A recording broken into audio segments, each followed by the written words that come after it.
Ce matin, on va parler de Josaphat. Josaphat.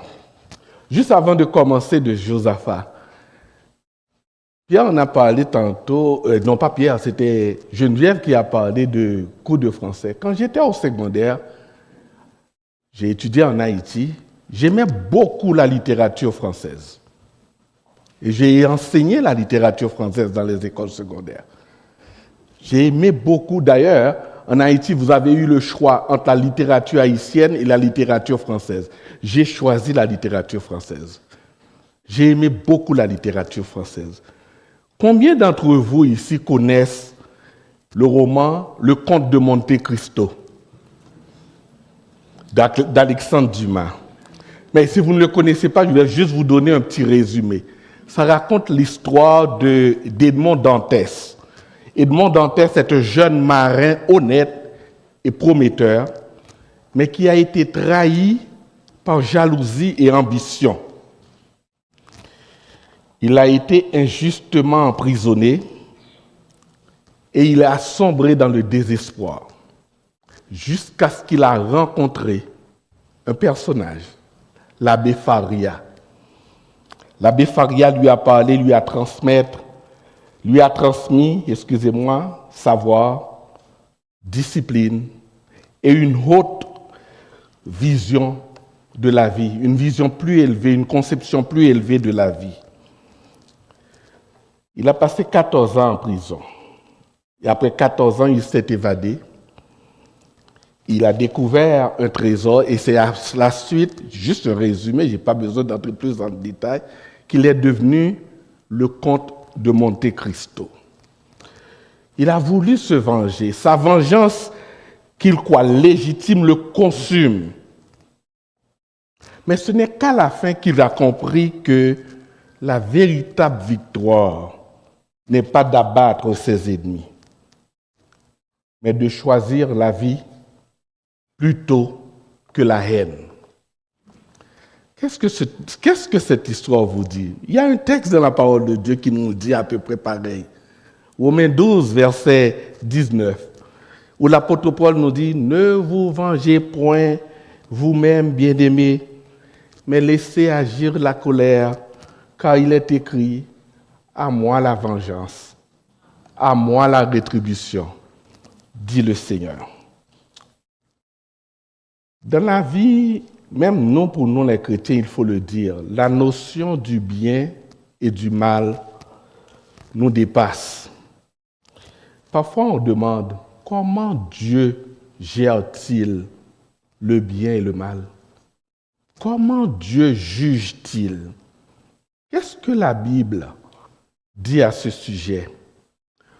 Comment Dieu exerce sa rétribution? Nous avons à l'Église, bien sûr, bien avant, c'est une série sur les réveils. Ce matin, j'aimerais arrêter sur l'histoire de Josaphat avec vous. L'histoire de Josaphat s'étend sur 4 chapitres dans la Bible. 2 Chroniques 17 à 20. Mais une chose qui ressort dans cette histoire, c'est la justice et la grâce de Dieu. On va voir 3 aspects dans toute l'histoire, même si notre frère a lu uniquement le chapitre 18. D'abord, on va considérer Josaphat cherche Yahvé dans le 2 Chroniques chapitre 17. Ensuite, on va voir ce que notre frère a lu. Josaphat s'associe avec Akab, que Yahvé jugea. Et on termine avec Yahvé répond à la prière de Josaphat. Dans chaque fois qu'on a vu une partie, on va faire une application. Je ne vais pas obligé de lire le chapitre 17, même si, juste pour gagner du temps, mais je vais faire référence au chapitre 17, de même au chapitre 20, je ne vais pas les lire. Et je vous invite à la maison à lire ces chapitres-là. D'abord, quand vous lisez, il y en a les livres des rois et les livres des chroniques qui se ressemblent beaucoup. Et tantôt, Pierre, quand il a lu, il a parlé, il a fait référence, mais c'est dans les rois. Parfois, ça nous mélange. Pourquoi, parfois, vous lisez dans les livres des rois, il y a des choses que vous ne retrouvez pas dans les chroniques? ou bien dans les chroniques, vous ne le trouvez pas dans les rois. Pourquoi? C'est parce que les auteurs des livres, des rois et des chroniques offrent deux perspectives spirituelles différentes. Les rois mettent en lumière les infidélités d'Israël qui ont conduit à l'exil. Tandis que les chroniques recentrent notre attention sur Juda, sur la lignée de David, sur le temple, symbole de la présence de Dieu. Et ce choix n'est pas anodin. Quand vous lisez les chroniques, vous allez voir beaucoup de choses, l'auteur passe sous silence. Parce que l'auteur veut mettre en avant les gens, les serviteurs, les personnes, les personnages qui cherchent l'Éternel de tout leur cœur, comme Josaphat. Le nom Josaphat veut dire Yahvé a jugé. Comme je vous l'ai dit, ça occupe plusieurs chapitres. Plusieurs chapitres dans le livre des Chroniques. Josaphat devient le 4e roi de Juda après le schisme, après la division, à l'âge de 35 ans.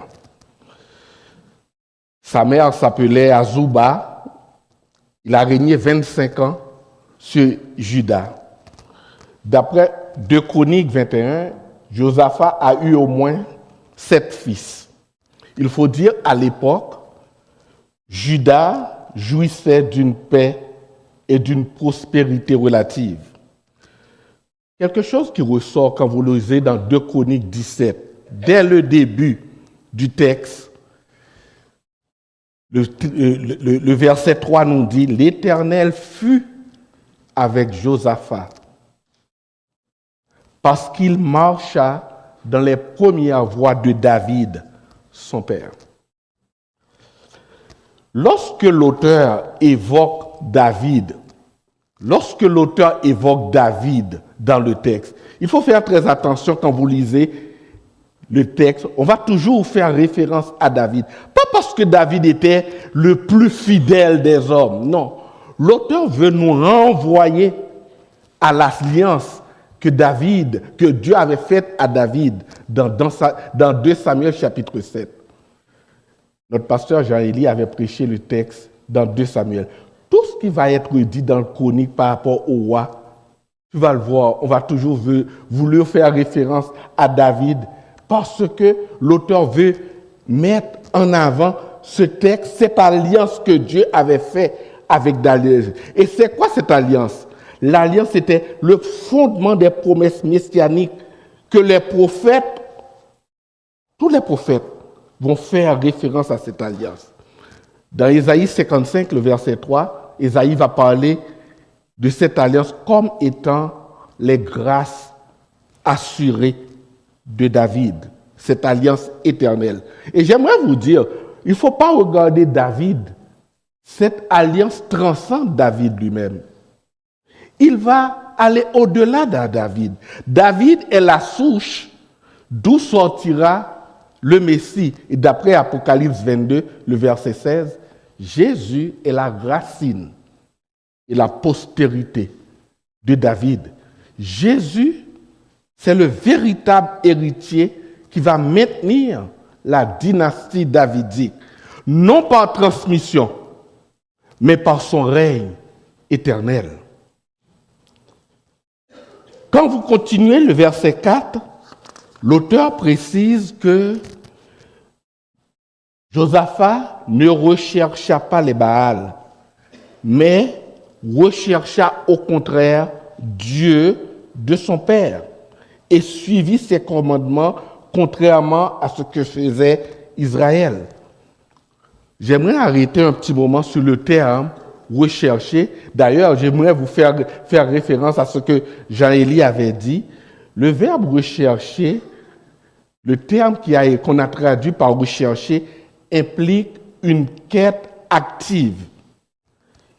Ce n'est pas juste une simple curiosité, mais c'est une poursuite délibérée et persévérante jusqu'à ce que l'objet ou la réponse désirée soit atteint.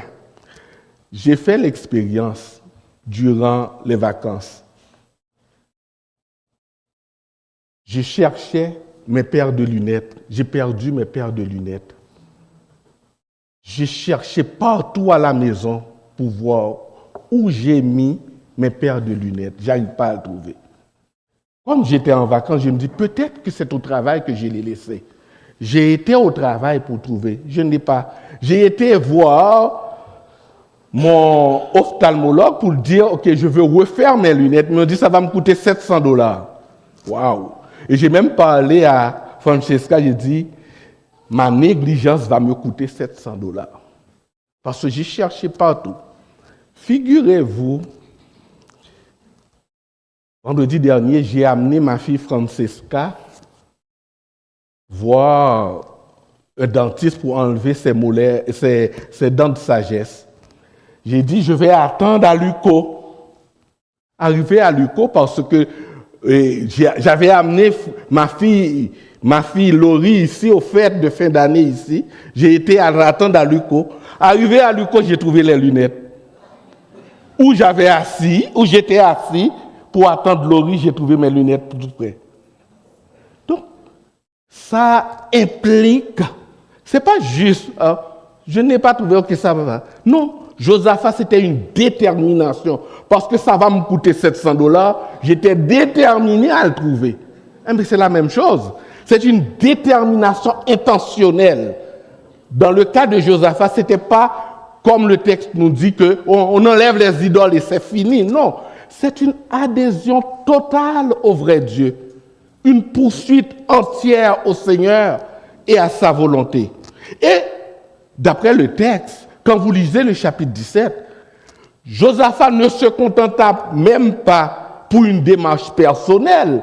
Le texte nous dit, il envoya ses ministres, des Lévites, des prêtres, enseigner Juda, portant le livre de la loi d'après 2 Chroniques 17, les versets 7 à 9. Son objectif était de conduire la nation à glorifier Dieu par une vie conforme à son caractère. D'ailleurs, quand vous lisez le chapitre 17, vous allez, Dieu a honoré Josaphat. Josaphat a reçu protection, il a reçu prospérité, il a reçu respect des autres nations aux alentours. Les ennemis d'Israël lui devinrent tributaires, d'après le verset 11. Josaphat a entrepris de grands travaux pour restaurer le pays, d'après le verset 12. L'armée se fortifia, d'après les versets 13 à 19. La paix s'établit et la main de Dieu se manifesta dans toute Juda. Faisons une première application de cette partie. Il y a quelque chose dans les chroniques qui est très fort, dans tout le livre, non seulement par rapport à Josaphat, mais dans tout le livre. Dieu honore ceux qui l'honorent. Dieu honore ceux qui l'honorent. Et c'est ce qu'on voit dans les chroniques et dans la vie de Josaphat. Si on fait référence à ce texte au terme réveil, qu'on parle de réveil, une chose qu'on voit, le réveil ne naît pas d'un simple désir, mais ça commence lorsque le cœur se tourne vers Dieu dans la repentance et la conversion. La repentance, en référence au salut, consiste à changer d'avis par rapport à Jésus-Christ. Dans Actes chapitre 2, Pierre a appelé l'Israël à la repentance. Mais qu'est-ce que Pierre a voulu dire? Pierre a voulu dire de passer du rejet de Christ comme étant le Messie à la foi en lui comme sauveur et Seigneur. C'est ça la repentance. Changer de conception, d'idée par rapport à Jésus. Il n'est pas un homme moral, ce n'est pas simple un professeur de morale, un enseignant de morale. Ce n'est pas quelqu'un qui a juste enseigné certains enseignements qui a passé sur la terre, mais c'est le Sauveur et le Seigneur. Quant à la conversion, littéralement, conversion veut dire faire demi-tour, changer de direction. En d'autres termes, cela sous-entend à reconnaître que nous sommes détournés ou bien nous sommes éloignés de Dieu et nous demandons à Dieu de retourner. Ce matin, je nous invite à changer notre façon de voir.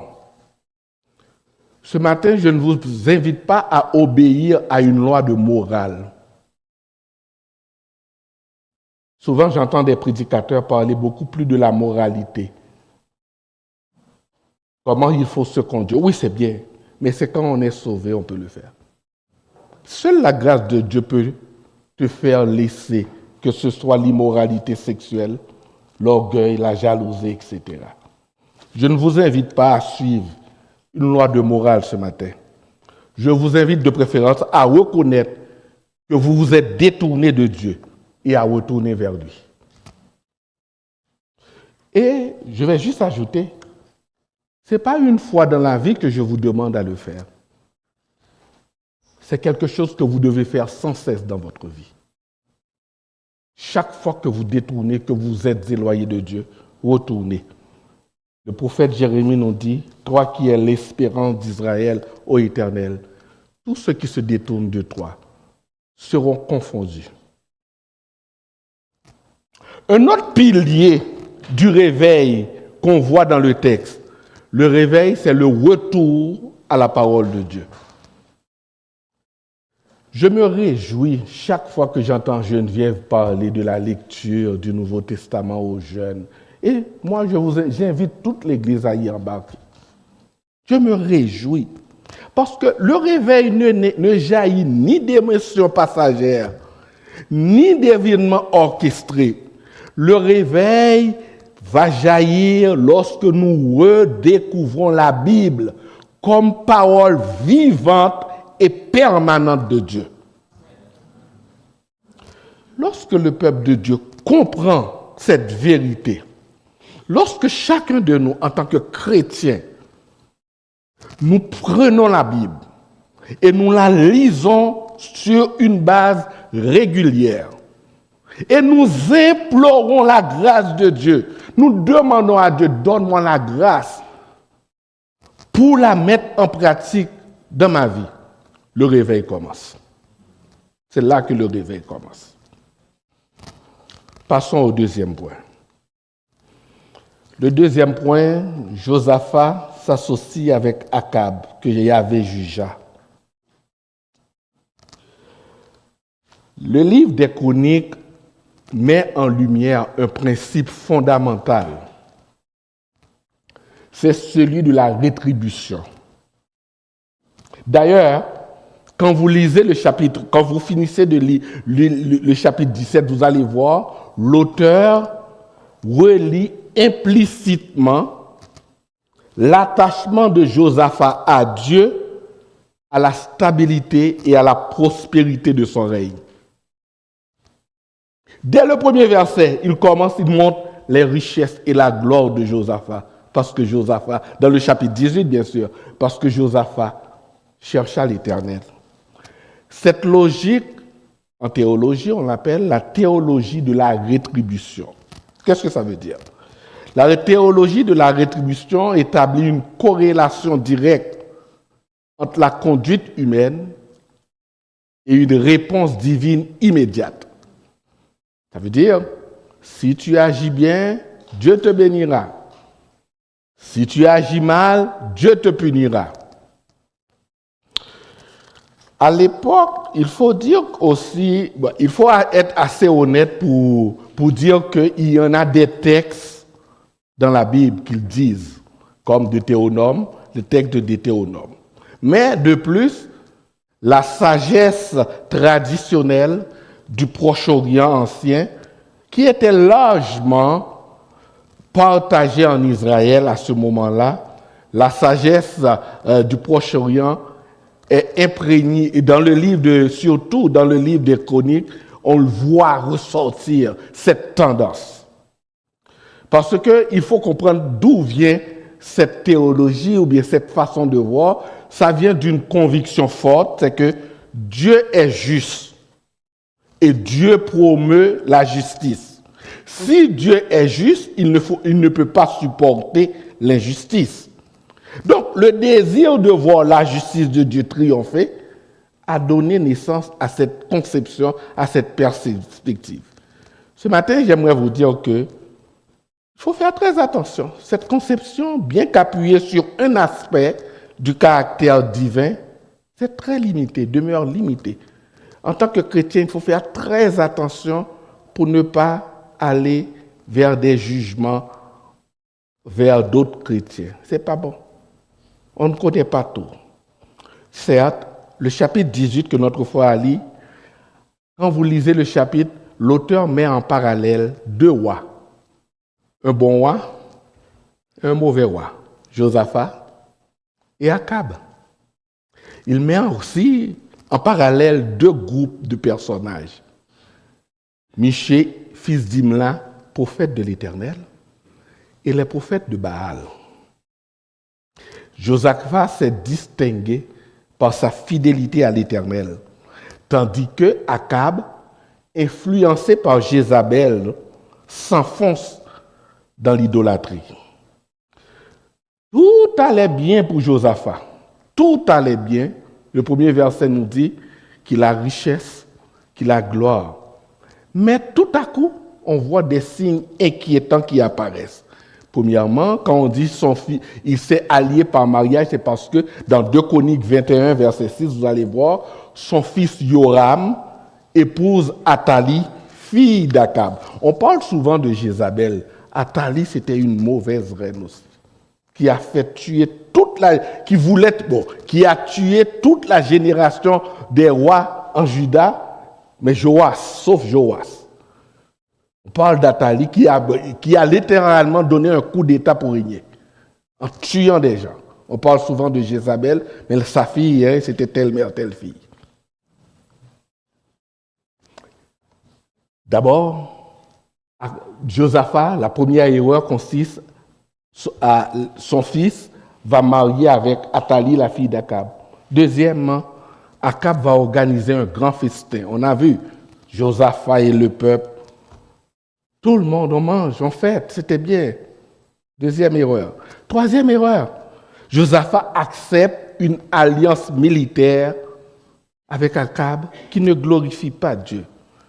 L'objectif était de reprendre Ramoth en Galaad. Celui que tu vois, Ramoth Gilead, c'est Ramoth en Galaad. Il y avait Israël, Israël, c'était surtout, Ramoth en Galaad était d'abord une ville stratégique qui était attribuée, un Chronique 6, verset 80, aux Lévites. Lors du partage, on l'avait attribué aux Lévites. Et Moïse aussi l'avait désigné, ou bien Josué l'avait désigné, Moïse l'avait désigné comme ville de refuge. Une ville de refuge, c'est quand quelqu'un commet un meurtre de manière involontaire, qui pourrait se réfugier, etc. Vous pouvez le lire dans Deutéronome chapitre 4. Et elle est située à l'est du Jourdain, mais cette ville-là était toujours une source de tension entre Israël et Syrie, et la Syrie. Quand vous lisez dans 1 Roi chapitre 20, verset 34, le roi de Syrie d'alors, qui était Ben-Hadad, avait promis à Israël de restituer toutes les villes. Mais il a gardé Ramoth en Galaad. Akab voulut la reprendre, mais il demande l'appui de Josaphat. Ce qui est drôle dans le texte, c'est que Akab voulut le prendre. Mais qu'est-ce qu'il fait? Il ne voulait même pas écouter l'Éternel. Au lieu de choisir d'écouter l'Éternel, il choisit de préférence d'écouter ses prophètes à lui. Et ses prophètes vont lui dire ce que tu veux entendre. Généralement, c'est comme ça.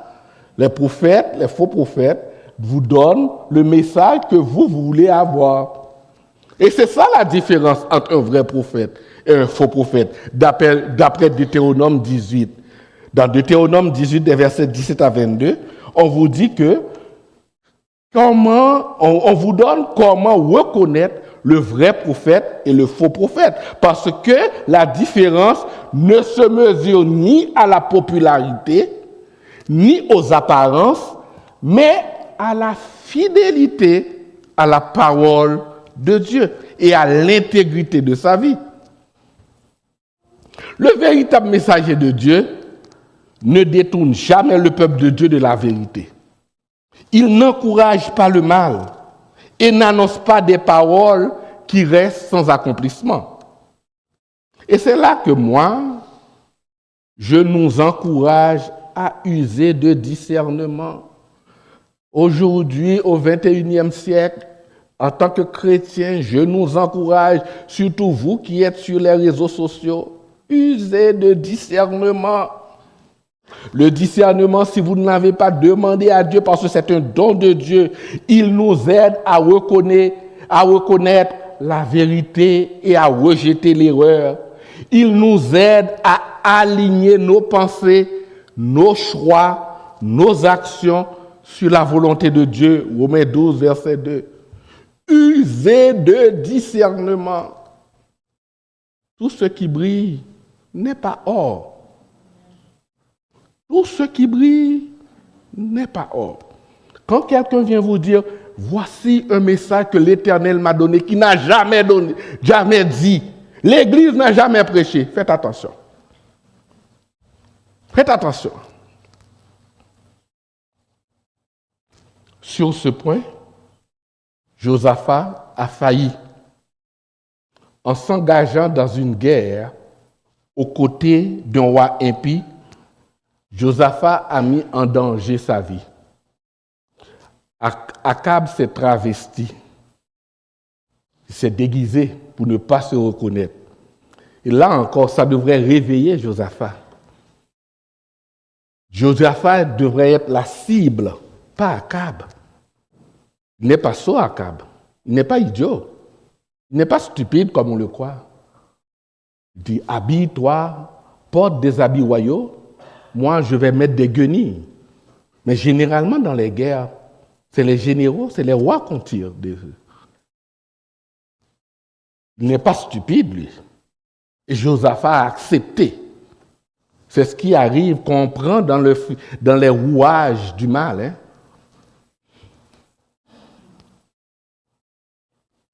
Josaphat se trouve encerclé par les troupes syriennes qui étaient prêtes à le tuer. Si vous le lisez dans un roi, on va dire, Josaphat poussa un cri. Dans 2 Chroniques, il va nous dire, il appelle l'Éternel au secours. L'Éternel l'a délivré.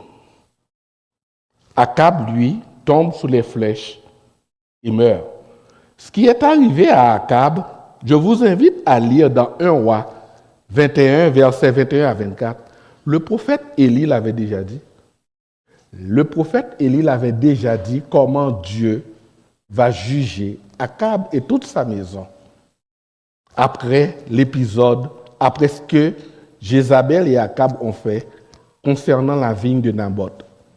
Dieu l'avait déjà dit qu'il va le juger par rapport à ça pour tout le mal qu'il a fait en Israël. Faisons une deuxième application pour cette partie. Dernièrement, j'ai entendu une ancienne monitrice d'école du dimanche qui a affirmé avoir abandonné la foi parce qu'elle estimait que Dieu avait mal agi en détruisant les peuples de Canaan. Ceci m'a amené à poser une question, et cette question nous concerne tous.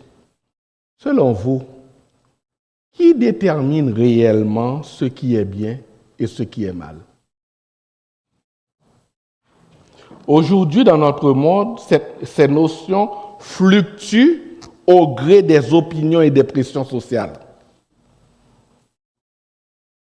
La Bible enseigne, au contraire, que la notion de bien, ce qui est bien et ce qui est mal, se définit en référence à un Dieu parfait et immuable. Le bien et le mal ne se mesurent pas selon nos critères à nous, mais selon ceux de Dieu. Si vous lisez la Bible dans son entièreté, le bien consiste à marcher selon la volonté de Dieu. Regardez, il y a toujours une phrase dans 2 Chroniques concernant tous les rois, ou bien tous les serviteurs de Dieu. Il marcha avec Dieu. C'est ça le bien pour Dieu. Marcher avec Dieu.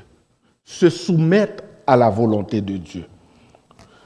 Tandis que le mal, c'est lorsque l'homme se rebelle, se révolte contre Dieu. Mes frères et sœurs, j'aimerais vous dire clairement par rapport à Dieu, oui, Dieu punit le mal. Dieu récompense le bien. Mais la manière dont Dieu exerce sa justice dépasse nos raisonnements. Faites attention, et je vous mets en garde.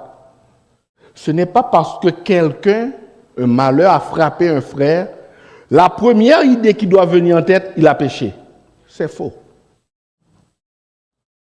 La Bible ne le dit pas. Et il faut faire très attention. D'ailleurs, l'Écriture et le livre de Job en particulier montrent que la rétribution divine échappe à toute logique simpliste.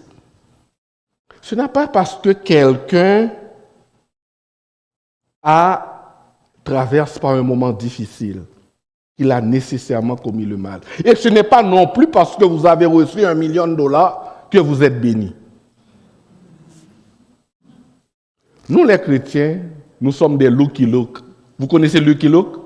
L'homme qui tire plus vite que son ombre. Nous sommes sensibles à la gâchette. Jésus nous met en garde dans le sermon sur la bataille de ne pas juger si rapidement. D'ailleurs, Jésus l'illustre dans Jean 9 concernant l'aveugle-né. Les disciples ont dit, c'est qui a péché? Ses parents ou lui pour qu'il soit né aveugle? Faites attention. Ce n'est pas ni lui ni ses parents. Rappelez-vous que nous vivons dans un monde déchu. Le malheur atteint souvent le juste. Mais de tous, l'Éternel l'en délivre. Vous n'êtes pas à l'abri du malheur. Personne n'est à l'abri du malheur. J'aimerais aussi ajouter que Dieu n'est pas l'auteur du mal. Il le permet pour un temps. Que ce soit ici-bas ou dans le monde à venir, Dieu va juger parfaitement le mal. Mais sachant que l'être humain, toi et moi, notre cœur est naturellement porté vers le mal, ce matin, aujourd'hui, si vous m'écoutez, Dieu a offert un remède au mal. La mort de Jésus-Christ à Golgotha. Dieu t'a offert ce matin un remède contre le péché qui veut t'envelopper si facilement. La mort de Christ à Golgotha. En suivant Jésus, nous apprenons à faire le bien selon les critères de Dieu. Cela n'exclut pas que des non-croyants puissent accomplir de bonnes actions. Ce n'est pas ça que je veux dire. Je ne veux pas dire quand on n'est pas chrétien, on ne peut pas accomplir de bonnes actions. Au contraire, la Bible nous montre que Dieu a utilisé Cyrus. La Bible nous montre que Dieu a utilisé beaucoup de gens qui sont non-chrétiens. Dernièrement, j'étais en train de parler à quelqu'un et je l'ai lu. Quand vous lisez l'histoire de Balaam, Balaam a dit de bonnes choses alors qu'il était un devin. Mais, selon la Bible, le plus grand mal que tu peux te faire et que tu peux faire, c'est de rejeter Dieu. Le plus grand mal que tu peux faire, c'est de dire, comme j'ai entendu le gars dire, toi là-haut, occupe-toi des affaires du ciel, moi je m'occupe des affaires de terre. C'est le plus grand mal que tu peux te faire. Dire, Dieu, je ne veux pas de toi. Je veux prendre moi-même en main ma vie. Et le plus grand bien que tu peux te faire, c'est de croire en Jésus. Jean 3, 17 à 19. Celui qui croit n'est point jugé. Celui qui ne croit pas est déjà jugé. Parce que quand tu ne crois pas, parce que la Bible nous donne la raison, parce que tu n'as pas cru au Fils que Dieu a envoyé pour te donner la vie. Et c'est là que se joue la véritable différence entre toi, chrétien, et un non-chrétien. Et c'est ce que Dieu lui-même évalue, d'après Jean 3, 17 à 18. Mon frère, ma soeur qui m'écoute ce matin, Dieu est souverain. Dieu a un plan et Dieu exécute son plan à la perfection. Le Seigneur, notre grand Dieu, le Dieu que nous servons, n'est pas un Dieu vindicatif. C'est un Dieu compatissant, lent à la colère, riche en bonté et en fidélité. Ce qu'il veut, c'est que le coupable, le méchant, tourne vers lui pour avoir la vie, selon Ézéchiel, chapitre 18, verset 32. Parfois, toi et moi, dans la vie, quand on passe par un moment d'injustice, on a souffert, comme dans l'histoire du conte de Monte Cristo. Et je peux vous dire, moi, ces derniers temps, je lutte avec quelque chose. Quand j'ai entendu que les gangs en Haïti sont entrés dans ma maison, ils ont tout pris. Ils ont tout pris. Et j'avais de grandes choses là-bas. Ils ont tout pris de ma maison. Moi aussi, j'aurais aimé que Dieu exerce sa justice. Mais si Dieu exerçait sa justice immédiatement, qui survivrait? Je serais le premier à disparaître si Dieu exerçait sa justice. Imaginez-vous, chaque fois que quelqu'un fait le mal, Dieu exerce sa justice. Personne ne serait sur la terre. Moi en premier. Au contraire, dans sa bonté, Dieu offre aux pécheurs le chemin de la repentance. D'après la Bible, même Jézabel a reçu un temps pour se repentir. Apocalypse 2, verset 21. Même Jézabel, Dieu a donné du temps pour se repentir. Une autre chose qu'on doit pouvoir dans ce texte, on doit faire attention par rapport à certaines alliances, certains partenariats, certaines associations que nous avons. Et j'insiste là-dessus. Fréquenter une non-chrétienne, se marier à une non-chrétienne, faire affaire avec des non-croyants peut créer des tensions, peut mettre nos convictions en péril. Paul nous dit dans 2 Corinthiens 6, verset 14, « Ne formez pas avec les incroyants un attelage disparate. » C'est comme vous prenez un cheval et un bœuf, vous le mettez ensemble pour tirer un chariot. Ça ne va pas marcher. L'un tire vers le haut, l'autre tire vers le bas.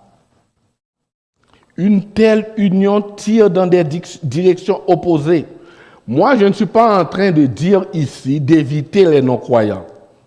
Ce n'est pas ça que je veux dire. Mais ce que je veux dire, c'est de veiller à ce que nos liens, nos relations, nos associations, nos partenariats ne deviennent jamais un fardeau qui détourne notre marche avec Dieu. Voyons le dernier point. Yahvé répond à la prière de Josaphat. Le verset central, d'après moi, le verset central dans 2 Chroniques se trouve dans 2 Chroniques 16, 9. Que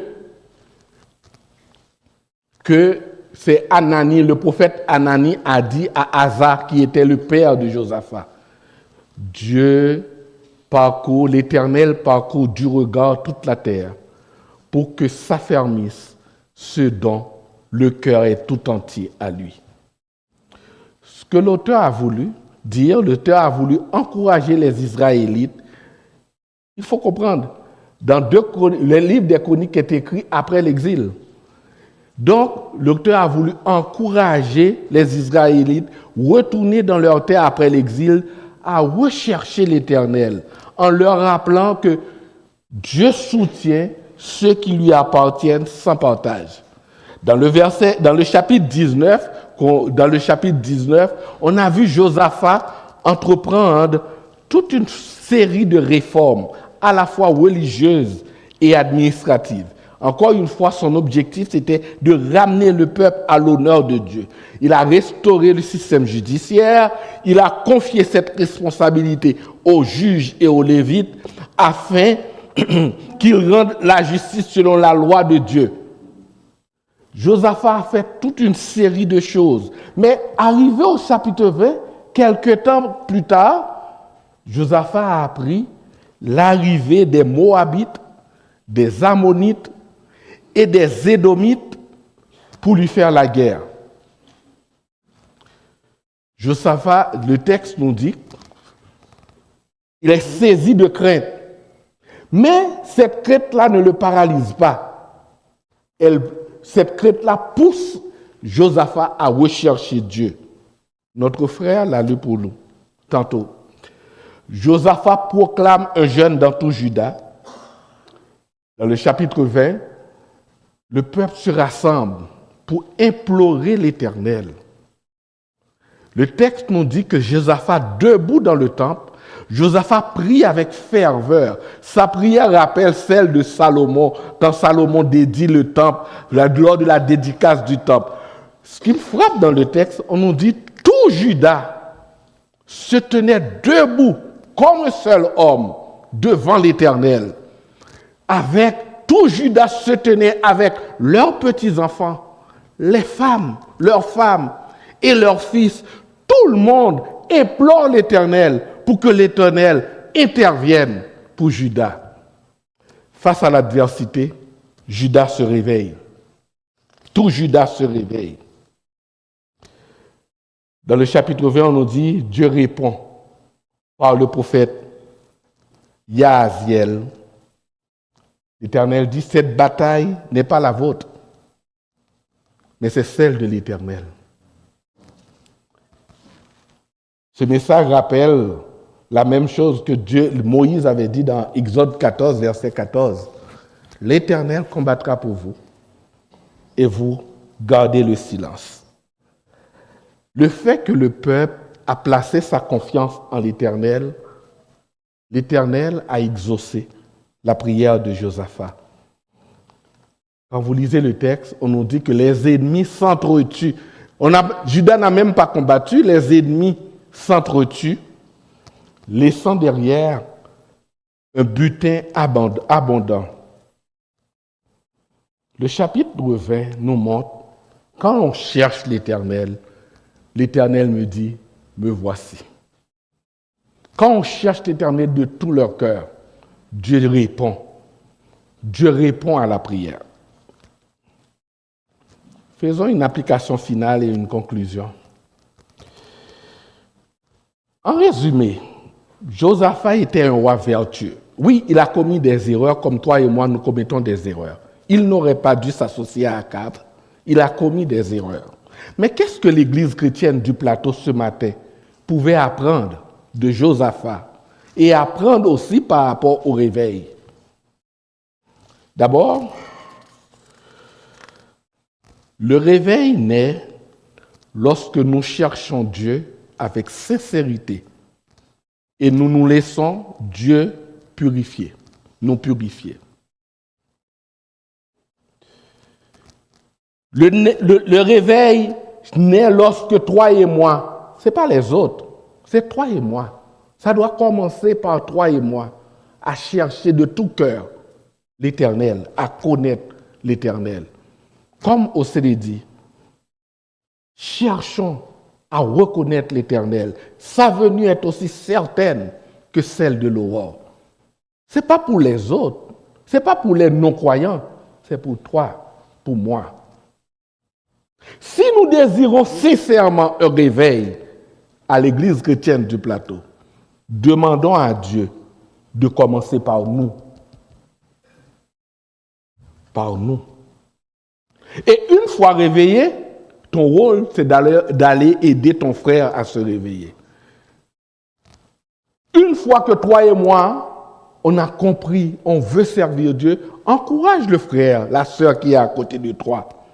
Parce que, on oublie souvent, dans Hébreux 10, verset 24, l'auteur nous dit, nous avons un devoir les uns envers les autres pour nous inciter à l'amour et aux bonnes œuvres. Quand souvent j'entends des chrétiens parler, dire l'Église dort, mais si toi t'es réveillé, encourage l'Église à se réveiller. C'est ton rôle. C'est quelqu'un qui doit sortir de l'externe pour réveiller. C'est ton rôle, mon frère. C'est ton rôle, ma sœur, d'encourager ta sœur, ton frère à se réveiller. Deuxièmement, le réveil naît aussi lorsque nous rejetons tout compromis avec le mal. Et le texte de Josaphat nous apprend, il ne suffit pas seulement de commettre le mal, mais de ne pas s'associer aussi avec le mal. Rappelez-vous, Somme 1, Somme 1er, les versets 1 à 3, heureux l'homme qui ne marche pas, etc. La Bible nous demande, et ce n'est pas uniquement de ne pas faire le mal et de ne pas nous associer avec le mal. Paul nous dit les mauvaises compagnies corrompent les bonnes mœurs. J'ai eu à reprocher à Josaphat dans 2 Chroniques 19, verset 2. Doit-on secourir le méchant? Est-ce que toi tu aimes ceux qui haïssent l'Éternel? Une chose qui me frappe beaucoup dans le texte, et là j'aimerais que l'Église, nous en tant qu'Église, j'aimerais qu'on mette beaucoup l'accent sur de ça. Le réveil naît lorsque l'Église reste unie dans la prière. Nous devons avoir cette attitude à l'Église chrétienne du plateau, la prière collective. Je sais que vous priez à la maison et que vous priez pour vos enfants, mais nous avons besoin de nous réunir en tant qu'Église pour faire monter nos cris vers Dieu ensemble.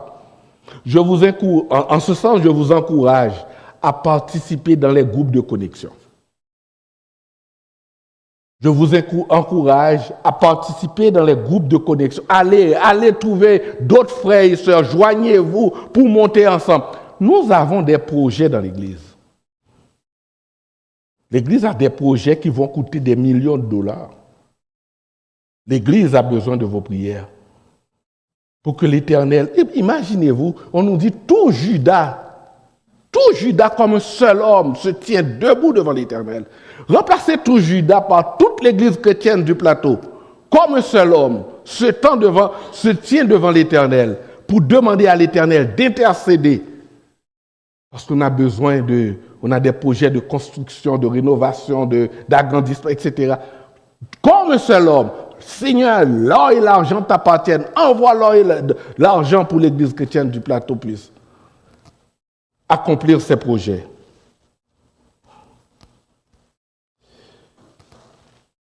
Josaphat a dit quelque chose qui a frappé fort dans 2 Chroniques 20, verset 12.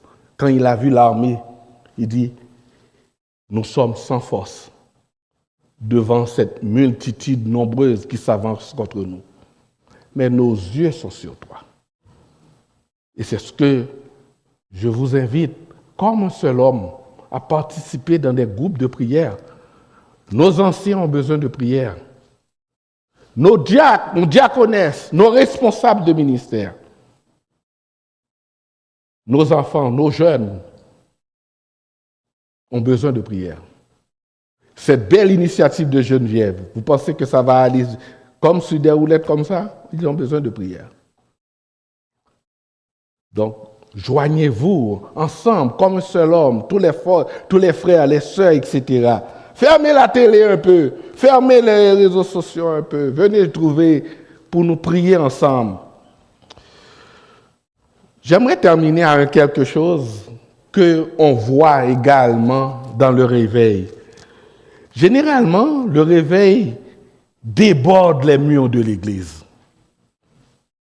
Et c'est ce qu'on a vu avec Josaphat. Josaphat a instauré des réformes administratives et judiciaires dans Juda. De même, rappelez-vous les grands réveils du XVIIIe siècle. Les grands réveils du XVIIIe siècle ont donné naissance à des sociétés bibliques. Si on a la Bible maintenant, c'est grâce aux grands réveils. On a la Bible dans nos langues aujourd'hui, les sociétés bibliques, des organisations missionnaires, des organisations d'évangélisation. Ce sont les grands réveils, ce sont le fruit des grands réveils. Et même sur le plan social, l'abolition de l'esclavage, c'est le fruit des grands réveils du XVIIIe siècle. La création d'écoles, la création des universités, c'est le fruit des grands réveils du XVIIIe siècle. Quand l'Église se réveille, ce n'est pas uniquement l'Église qui est bénéficiaire. La société entière en ressent la lumière. Rappelez-vous, dans Acte 2, verset 47, on nous dit, le texte nous dit, le peuple, les apôtres trouvaient grâce auprès de tout le peuple. Et que fait le Seigneur à ce moment-là? Le Seigneur ajoutait à l'Église chaque jour ceux qui étaient sauvés. Prions. Notre grand Dieu, oui, moi personnellement, je te prie, Seigneur, pour ce réveil. Mais j'aimerais, Seigneur, que tu commences par moi. Et je te prie ces derniers temps pour faire le ménage, que ce soit dans mon cœur, dans notre vision de toi, de notre conception, de notre manière de voir les choses. Fais le ménage dans ton Église, Seigneur. Fais un nettoyage, Seigneur, dans notre théologie. Fais un nettoyage, Seigneur, dans notre cœur, pour que, Seigneur, on devienne réellement des serviteurs de Dieu, selon toi-même, Seigneur. Père du ciel, réveille-nous, réveille chacun de tes enfants. Réveille les membres de l'Église, réveille les adhérents, réveille nous les anciens, réveille nous, Seigneur, les diacres, les diaconesses, réveille, Seigneur, les responsables de ministère. Fais un travail afin que, Seigneur, on puisse voir nous, que nous sommes tes disciples, par l'amour dont on se témoigne les uns pour les autres. C'est ma prière au nom de Jésus. Amen.